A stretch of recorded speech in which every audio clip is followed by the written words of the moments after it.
Hello and welcome to the Craft Beer Corner. For today's beer review, we're jumping into an Imperial Stout from Hubbard's Cave Brewing Company. It's been a while since I've done a Hubbard's Cave. They're one of my favorite stout brewers out there. I try a lot of their IPAs as well, but their stouts I particularly enjoy. And today's was one that I saw on Tavour that really kind of caught my eye, and I knew I had to try it. So this beer is called Accident in Hubbard's Cave. As with most of their Imperial Stouts, it clocks in at exactly 12% ABV. Hubbard's Cave is based in Niles, Illinois. So if you have had any Hubbard's Caves or you've seen any of my Hubbard's Cave Stout reviews, you know that they take the same base Imperial Stout and they make a bunch of different, offshoots of the beer. So they'll make like one they call coffee and cakes. It's got like coffee and maple syrup, kind of, the breakfast motif. I've had chocolate and cinnamon pot de creme flavored Imperial Stouts, a bunch of different, some, a lot that use lactose milk sugar to play up on these added ingredients, a lot that are just big and roasty, but have a bunch of coffee or cacao, vanilla, any other assortment in ingredients. But the common thread that all of those have is they use the same exact base Imperial Stout and then have whatever additives to make the new beer. This Accident in Hubbard's Cave is just that base Imperial Stout. No additives, no lactose, no additional flavorings. This is the base beer. So I always have mentioned, the fact they use the same base, but I've never actually got to try the base beer by itself. I've gotten some beers that are reasonably close, especially the ones without the lactose really let you get a really good sense of what that base beer is all about. But now getting to try it with nothing else in the way, I am really excited for this. So, without further ado, we're going to jump right into this one as always. Nothing really to talk about on the label. It's kind of this generic design, but it is what it is. Let's get this cracked and poured right in the old stout glass, gently, gently. Their beers tend to be quite thick, so we're going to go pretty aggressive out of the gate here. Yep, very dark, very thick. I want to give that a chance to form a head. They don't typically form the best heads because they are so thick, but every once in a while, they'll do okay. Okay, so this one, I can see it's got that slow rise through a thick beer. We've had a couple stouts like that as of late. So being aggressive is really the key, especially if it's one that you know is going to be really thick out of the gate. Give it a chance to form a head.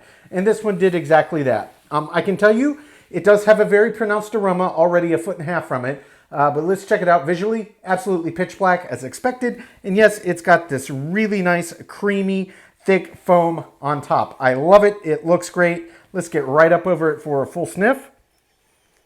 Wow. Getting to smell this base beer by itself, it smells very nice. And there's a lot that I know from smell memory from having had so many of their stouts. On the nose by itself, no other additives. It has a slightly boozy aroma, and it's got a very distinctly roasty and chocolatey and kind of coffee-like undertones. But there is this little hint of a booziness, and that booziness kind of imparts a slight suggestion of sweetness on the nose, but this is not going to be sweet. There's no lactose. It's just their base stout. So it looks great. It smells fantastic. Nice, bold, pungent. Let's just jump right in and see what this is exactly about.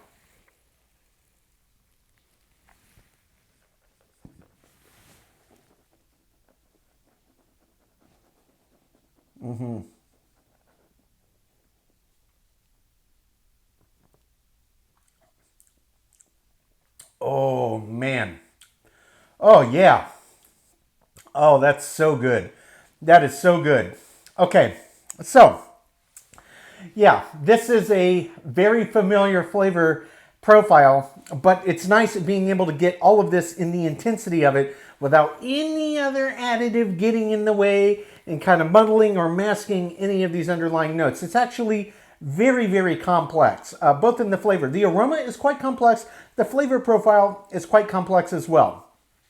So the first thing I can say is, just as there's a slight suggestion of sweetness on the nose due to the high ABV and that slight booziness to it, there's a little suggestion of that in the flavor profile as well, but this is not a sweet beer by any stretch of the imagination. This is not a milk stout base. It's just a true big, bold stout base. And indeed, if there's any question, within about a second, you just get this intense wall of roasty, earthy bitters. It's a big bite of bitters. It's extremely earthy. It's extremely roasty. There's a lot of depth to it. There's a bunch of char, just like we often get on those big Anchorage Brewing Imperial Stouts. What a great commonality. And I mean, two, for my money, of the true stout masters in the game right now. And they both share a lot of commonalities. And it's just having a perfect understanding of that base beer before you do anything else with it to make some new substyle. You've got to have a really well done base, and that is exactly what this is.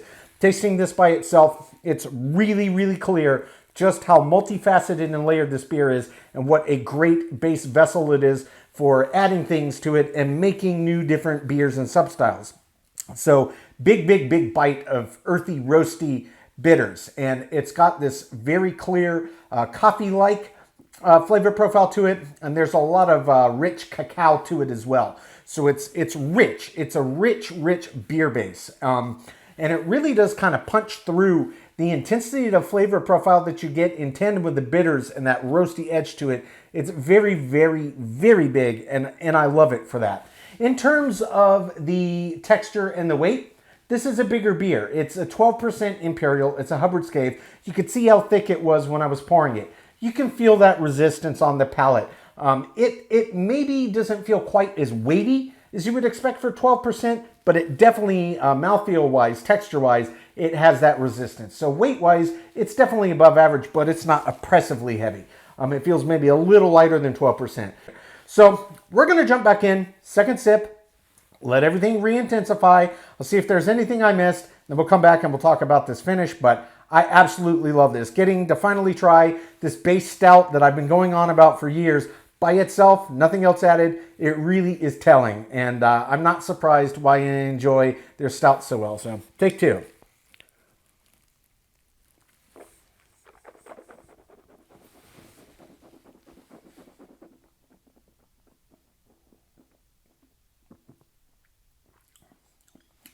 Little bit of a boozy bite up front.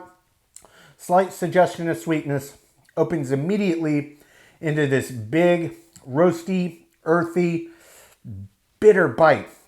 It's coffee, it's cacao, it's char, it's really, really, really intensely roasty.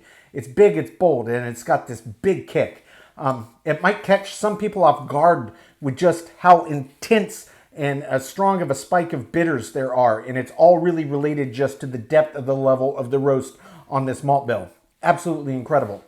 I think I could say there's almost this slight suggestion of, like, I don't know, some kind of nuttiness to it. Almost like a toasted hazelnut kind of flavor that pops out as well on the front side of this. It's really, really nice. There's a lot of different layers to it. So there is this almost nut brown ale nuttiness to it. The classic kind of coffee vibe you get, the classic cacao vibe, tons of earth, roast bitters. It's just a big, wonderful stout base, and it's absolutely fantastic.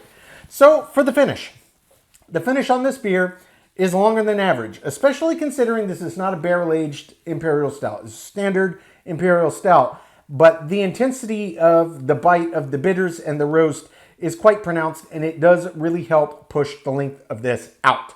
It is not a dry stout at all. It's very wet, very round to the end, and it really lingers on the back of the palate, just this intensity of earthiness and roastiness, and kind of that tri blend of like cacao, coffee, hazelnut kind of qualities that lingers on the back of the palate in tandem with still this big intense bite of earthy roasty bitters. It's absolutely delicious. If you like really big roasty intense stouts, I mean, this is absolutely for you. If you've ever had any of these Hubbard Cave Imperial Stouts, always thought they were great, like trying new ones, and you just want to taste the base beer to see what the underpinning is for all of those, it is well worth it. I am not surprised by anything I got in this. It really does help make quite clear why I enjoyed their Imperial Stout so well. This was an absolute treat. I'm going to take my time, sip on this one, count my scores. When we come back, we'll get this beer ranked from top to bottom.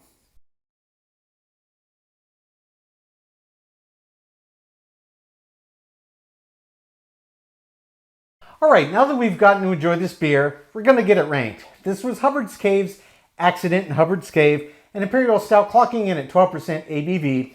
Hubbard's Cave is based in Niles, Illinois. So starting with the aroma on this beer, the aroma was absolutely fantastic.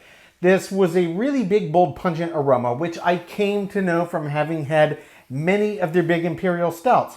But it was really nice to finally get to dig in this base beer I've always talked about so much, but with nothing else in there, just letting me see what is the fundamental of all of the other big Imperial Stouts upon which they're building. And it did not disappoint. The aroma on this was big, bold, pungent, had a slight sweetness to it, a slight booziness on the nose. You could smell that underlying roastiness, these coffee and cacao vibes. It did not disappoint, very pungent. The aroma does get a perfect 10 out of 10. For the taste, very similar flavor profile to what came through in the aroma. Really the only thing that I would say stood out, and for me in a very positive light, that I didn't expect was there was a very prominent kind of hazelnut flavor in the flavor profile. So it did kind of put me in mind of a much bigger, bolder nut brown ale. Absolutely fantastic. Still had a slight suggestion of sweetness up front, really coming from that boozy kick, and then this big underlying roasty, earthy, coffee, cacao, very rich, roasted malt, char, just very earthy, and a lot of bitters really came through on this as well. The flavor profile, equally impressive, also gets a 10 out of 10. For the body, this was one of the few categories that did not get a perfect score, but it did not miss the mark by much. The body gets a 9 out of 10. For the mouthfeel, while the body wasn't quite as robust as I expected for 12% ABV on this beer style, the mouthfeel was everything I expected. Very, very resistant, very thick. For 12%, it's even more impressively resistant and thick than you would expect. Mouthfeel does get a perfect 10 out of 10. For the finish on this beer is very long. Some of the Hubbard's Caves stouts, depending on what they are, have very long finishes, some don't. I think what really drove it out on this one was the fact there's no lactose, no other any additive, so the underlying bitters were really quite prevalent. And paired with that underlying roasty and earthy and kind of char-like side, it really did help stick on the palate, particularly on the back, and help drive out the length of the finish. The finish did get a perfect 10 out of 10. For the head and retention, this one did quite a nice job. Very thick. I know this about Hubbard Caves stouts. I was very aggressive as I poured this and gave it time to settle. And it did come up very slowly, but when it did, it settled wonderfully. Very thick, creamy head, stuck around almost the whole time. Head and retention is well above average and gets an 8 out of 10. For the appearance on this one was exactly as expected. I know this about their stouts. It does get a perfect 10 out of 10. For the balance on this, I wouldn't change a thing. Whatever their blend of malts that they use in this, that's really the secret, the key to what makes their stouts what they are, and getting to kind of taste this and pick it apart, absolute treat. Balance gets a 10 out of 10. Feeling in the intangible, subjectively I loved it, perfect 10 out of 10. Finally, is an example of the style. Well, this is just their base Imperial Stout beer. No tricks, no gimmicks, just the base beer that they made as the underpinning for so many of their other beers that they make, and it was just spectacular. This is as good as a standard, no tricks, no gimmicks Imperial Stout gets. Layers of complexity, big, bold, in your face. I absolutely loved it. It does get a perfect 10 out of 10, which brings the total score on Hubbard's Caves, Accident in Hubbard's Cave, to a 97 out of 100.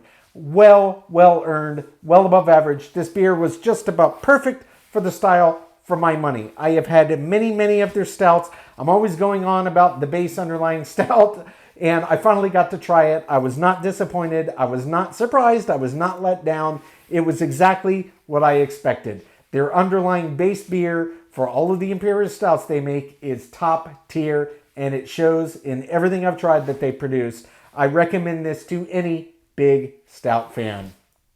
Folks, that's today's review. As always, I do sincerely appreciate you tuning in today. Please don't forget to like, comment, and subscribe. Honestly, it really does help the channel. I know it's a slog and everybody asks you to do it. Making content for people that, I enjoy making. Hopefully you enjoy watching it, maybe learn something. It does help YouTube, it does help the algorithm, and in turn helps the channel. We put a lot of time, there's a lot of stuff you don't see behind the scenes to do what we do day in and day out, week in and week out. And it really does help. So if you don't mind, by all means, it'll help you stay in the loop. You can always unsubscribe if for whatever reason they're giving you notifications too often. I, right now, still only release 2 videos per week, so hopefully that keeps the notifications to a minimum at any rate. But I appreciate it. Folks, that is the review. As always, thank you so much. And until next time, keep it beer, keep it craft. We will see you on the next one. Cheers.